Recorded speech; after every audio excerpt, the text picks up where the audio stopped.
In an industry addicted to scandal, Bottega Veneta committed the most unforgivable sin, saying nothing. While everyone else screamed their name, it chose to disappear.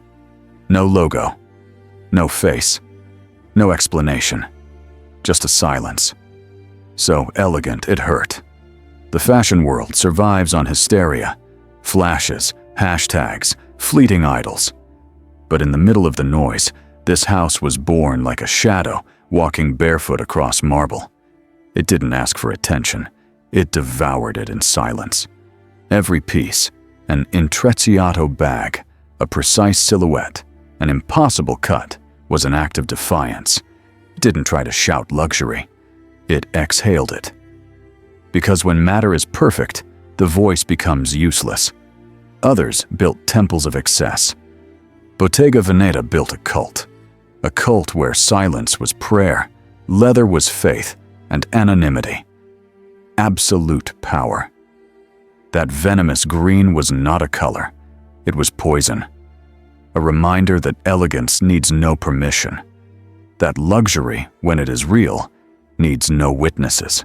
In the age of spectacle, Bottega Veneta does not compete. It watches, it breathes, it dominates. Because there is something more dangerous than a scream.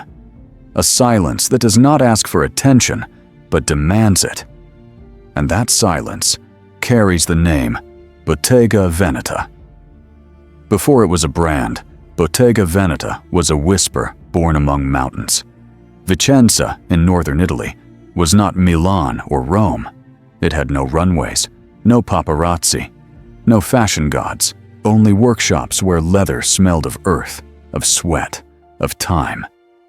There, in the half-light of an artisanal Italy, two names, Michel Taddei and Renzo Zenghiaro, imagined a silent rebellion. In 1966, when the world was celebrating excess, they decided to create its opposite. Luxury without ego. While others stamped their initials in gold, Bottega chose anonymity as its emblem, an invisible manifesto. When your own initials are enough. The message was a slap wrapped in velvet, a challenge to everything fashion believed itself to be. The secret was in the hands of Venetian artisans who braided strips of leather until they formed a language of their own. Intrecciato. It was not just a technique, it was a code. Every bag, every belt, every shoe spoke without uttering a word. A texture that replaced the logo. A skin that told the story of the person who wore it without shouting. While Milan rushed toward industrialization, Bottega remained in its corner, cultivating imperfection as art. Silence as strategy. Time as luxury. Its first clients were people who did not need to prove anything. Nobles, artists, collectors, who understood that true elegance is invisible. By the 1970s, Bottega was already a secret shared among those who knew how to look beyond the shine. A luxury you did not see in magazines, but recognized in the hands. Bottega was not born to conquer headlines. It was born to withstand them. Because in a world that demands everything be shown, its beauty lived in what it chose to conceal. By the late 70s, as the fashion world was turning into a carnival of logos, Bottega Veneta chose to disappear even further. It was a beautiful paradox. The less it showed, the more it fascinated. While Versace drenched its garments in gold and Gucci shouted its name on every buckle, Bottega answered with an almost Zen gesture. Silence, leather, texture, intrecciato became its invisible signature. A weave so precise, it seemed as if time itself had crafted it. This was not a brand that decorated objects. It was a philosophy that inhabited them. Every bag, every wallet seemed to whisper, "I don't need you to see me. It's enough for you to feel me." That was its act of rebellion, not to compete in the noise, but to become the pause within the noise. While others designed for the camera, Bottega designed for touch. While others manufactured desire, it manufactured eternity. discretion became revolution. Its clients were not seeking admiration, but anonymity. They were women who entered a room without asking permission and left behind a powerful silence. They understood what few understood. Power needs no introduction. In the 80s, when excess ruled, Bottega endured like a monastery of luxury. Its boutiques were temples, without glittering windows, without neon lights, without names on the facade. Only leather, wood, and that unmistakable scent of something priceless because it does not seek to be sold. The world took notice. Discreet elites, introverted artists, lovers of secrecy began to draw closer. Andy Warhol himself filmed a short piece about the house, fascinated by that contradiction. A brand that existed in silence and yet was impossible to ignore. Bottega Veneta had created a new kind of desire, one that does not shout, one that is breathed in. And in that restrained breath, a new religion of luxury was born. One where the gods did not speak, because they did not need to. Silence, no matter how powerful it is, has its limits. And when the world began to scream louder, Bottega Veneta was swallowed by its own calm. The 90s arrived like an electric storm. Logos were no longer symbols, they were battle cries. Versace reigned with excess, Dolce & Gabbana with desire, Gucci with provocation. And in the middle of that deafening orchestra, Bottega looked like a monk in a nightclub. Too restrained, too pure, too faithful to itself. Its discreet elegance became its sentence. Younger generations didn't want silence, they wanted spectacle. Intrecciato bags were replaced by monograms, intimate shows by runways turned into circuses. Minimalist luxury was labeled boring. The world had forgotten the art of saying nothing. The brand changed hands. Artisans walked away. Vicenza lost its heartbeat. What had once been a refuge of sophistication became a shadow of its former glory. Bottega survived, yes, but like an echo without a voice. No one hated it, but no one remembered it. The silence that had once been a weapon was now a void. A luxury that no longer seduced, but intimidated. And yet, beneath that lifeless surface, something was still breathing. An idea, a rumor, a fire hidden in the skin of leather. There were still those who believed that true luxury never dies. It only waits. It waits for its moment to return, without asking for forgiveness, without changing its faith. And in the middle of that desert of logos and noise, destiny was preparing its redemption. Because the story of Bottega Veneta was never linear. It was a cycle. A held breath that was about to burst. Silence, after all, does not disappear. It only transforms into echo. And the echo always finds its way back. When everything seemed lost, one man entered the silent house and turned the lights back on without making a sound. His name, Thomas Maier. His mission, not to reinvent Bottega Veneta, but to remind it of who it was. Maier arrived in 2001, when the brand was a body without a pulse. He brought no fireworks, no empty promises, only an idea radical in its simplicity. True luxury is time and silence. While other houses competed for media attention, he drew the curtains and returned to the workshop. He went back to Vicenza, to the smell of leather, to the sound of hands weaving. His revolution was invisible, but total. Every stitch had to be impeccable, not to seduce cameras, but to honor the person who would wear it. Under his direction, Bottega did not shout, "I'm back." It simply began to breathe again. Forms became purer, lines more precise, materials more honest. Luxury, according to Maier, was not meant to impress. It was meant to calm. He rejected easy marketing, celebrity ambassadors, the obsession with trends. He chose to build a faceless identity, an almost monastic form of luxury. And against all expectations, it worked. Because in a world exhausted by noise, his silence sounded like a new melody. Little by little, the house recovered its soul. Intrecciato began to shine again, but without artificial light. The clientele changed. Actors, architects, writers, people who understood that true power lies in restraint, not in display.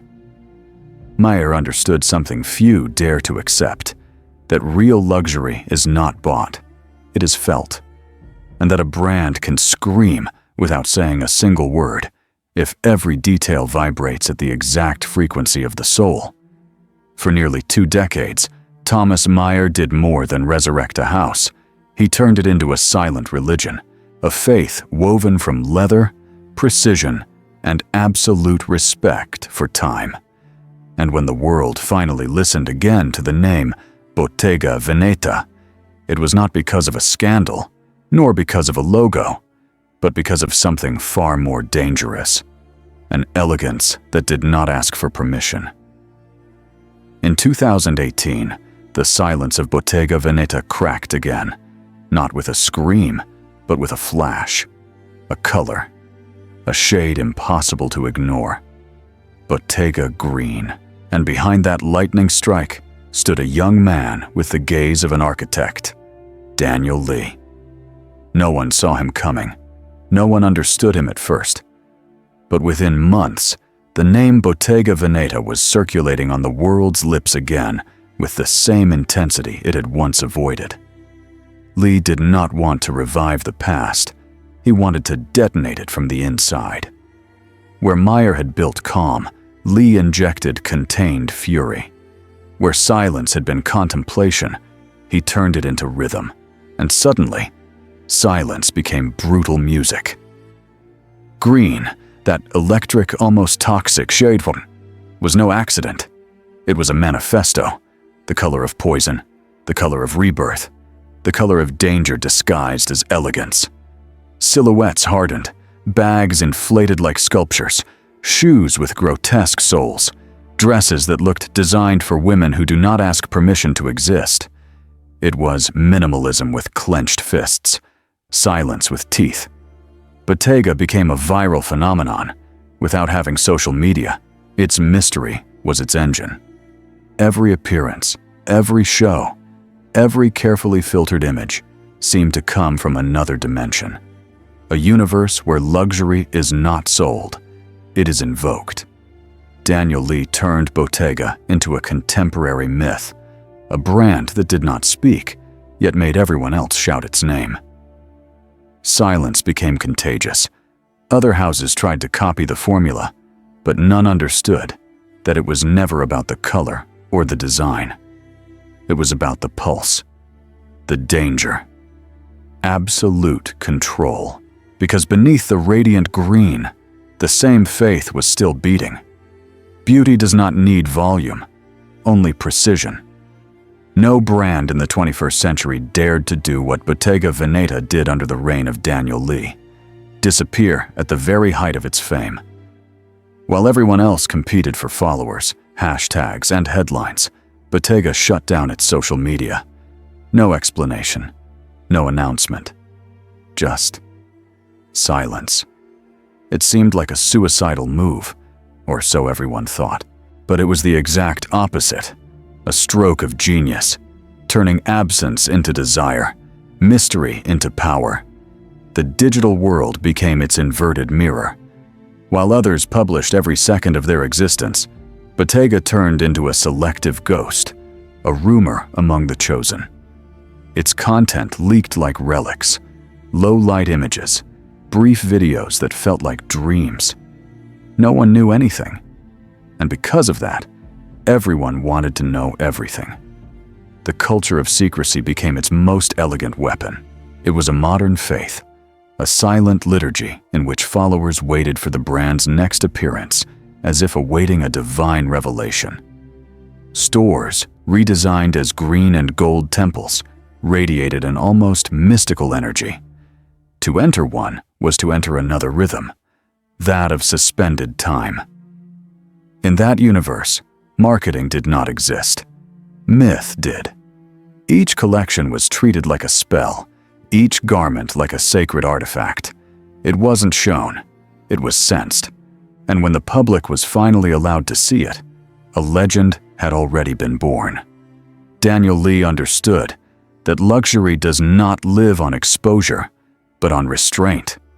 That what is not shown is desired more, and that what is desired in silence never dies. Under this philosophy, Bottega became the mirror of an era saturated with noise, a mute voice that screamed louder than all the others. Its clientele transformed into a community of initiates. They were not buyers, they were believers. Believers in an aesthetic that refused to explain itself. In a language spoken through texture, not words. And so, in a world obsessed with visibility, Bottega Veneta built its empire on invisibility. A power that does not seek to be understood, only felt. Silence was no longer a strategy. It was identity. And that identity was addictive.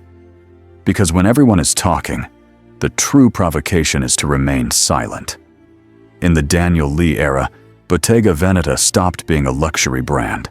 It became a geometry of power. Every design was a declaration. Lines sharp as blades, volumes that did not ask for approval, materials that seemed to breathe.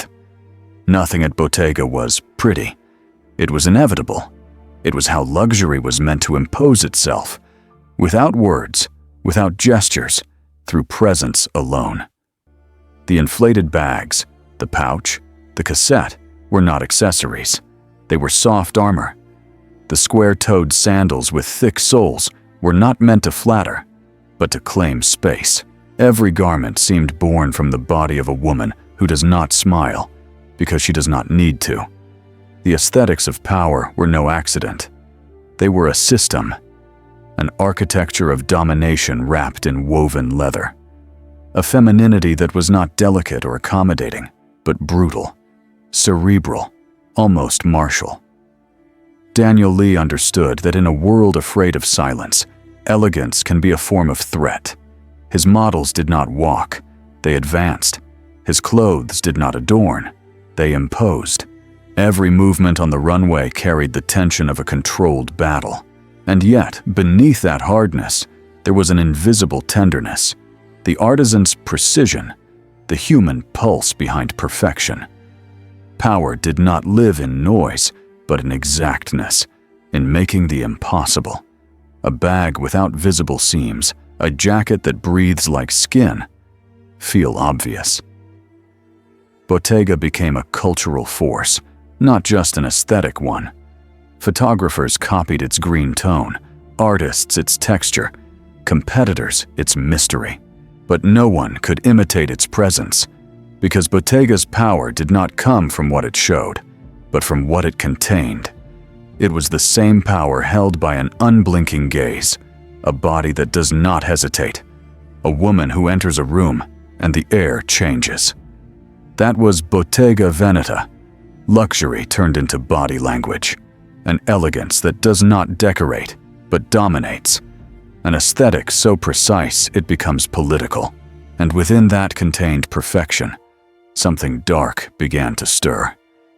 Because all power, sooner or later, demands a test.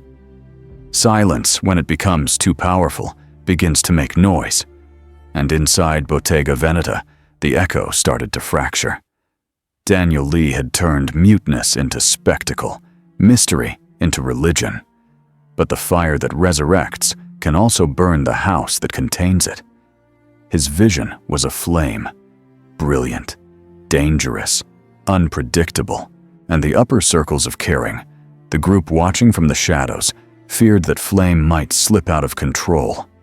Rumors began as whispers, tension, egos, disagreements. Lee demanded perfection, absolute control, relentless speed. His genius was his poison.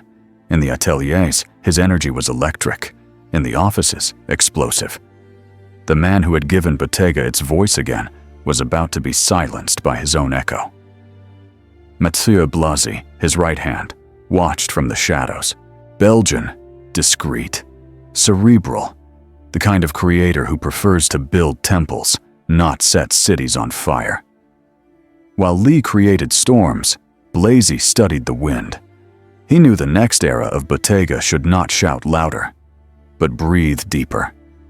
The confrontation was never public, but it felt like an earthquake. Two ways of understanding power collided under the same roof: intensity versus patience, energy versus structure, instinct versus heritage. At the end of 2021, silence fell again. Daniel Lee left without explanation. No statements, no tributes, no tears. Only a dry, calculated official line. Their paths are separating. But everyone knew what it meant. Bottega had just lost its revolutionary to place itself in the hands of its architect. Matteo Blazy took command in absolute silence. No promises, no speeches. And that was his first victory. Because the true heir of a house like Bottega does not arrive making noise. He arrives breathing the air others left vibrating. What followed was not a rupture, but a transfusion. Lee's pulse was still beating beneath the skin of the leather, but the soul was beginning to change its rhythm. On the surface, nothing seemed different. But deep down, the silence was being tuned. Denser, deeper, more human. The green fire did not go out. It simply changed color. When Matteo Blazy took control, the world expected a rupture. What he delivered was far more dangerous, a revelation. He did not change the language of Bottega Veneta. He refined it until it became invisible. If Daniel Lee had shouted in silence, Blazy whispered in perfection. Where the former built a visual revolution, the latter erected a temple to touch. His debut was not an explosion. It was a breath. A show without artifice, without theatricality. Only the sound of footsteps on the floor and the rustle of fabrics as they passed. But within that whisper, the audience felt something not seen since the origins of Vicenza. The soul of the craft. A white shirt that looked like cotton was leather. A pair of denim trousers with flawless seams, also leather. Illusion became art. Reality, a sleight of hand. Blazy did not want to impress. He wanted to deceive with elegance. His work was a declaration of love to the artisan, to time, to the discipline of the invisible. His power did not lie in excess, but in precision, in making the impossible feel inevitable. Luxury, under his direction, became a physical experience once again. It was not looked at, it was touched. Each garment demanded closeness, contact, intimacy. It was as if Bottega Veneta had returned to its original body, to the workshop, the leather, the silence. Critics understood it immediately. Blazy was not a successor. He was a reincarnation. The calm after the storm. The mind that turns heritage into future. His collections began to tell a story without words. A story about truth and illusion, about patience and power. In a world where everything is new, Blazy proved that what is truly modern is making something ancient breathe again. It was no longer about hiding the logo. It went deeper, making technique itself become emotion. Because true luxury does not live in what is visible. It lives in what only a few know how to recognize by touch. And so, Matteo Blazy did more than give Bottega Veneta back its soul. He gave it a new miracle, the ability to make silence felt. In a world where everything seeks to be seen, Bottega Veneta achieved the impossible. It became intangible. It did not disappear. It transcended. Under the hand of Matteo Blazy, the house no longer needed to prove anything. Each collection seemed to float outside of time, suspended between past and future, flesh and spirit. It was as if luxury, after centuries of shouting, had finally learned how to breathe. There were no longer campaign faces, no slogans, no provocations, no noise. Only movement, texture, and an almost religious precision. In the workshops of Vicenza, artisans continued weaving leather as they had half a century earlier.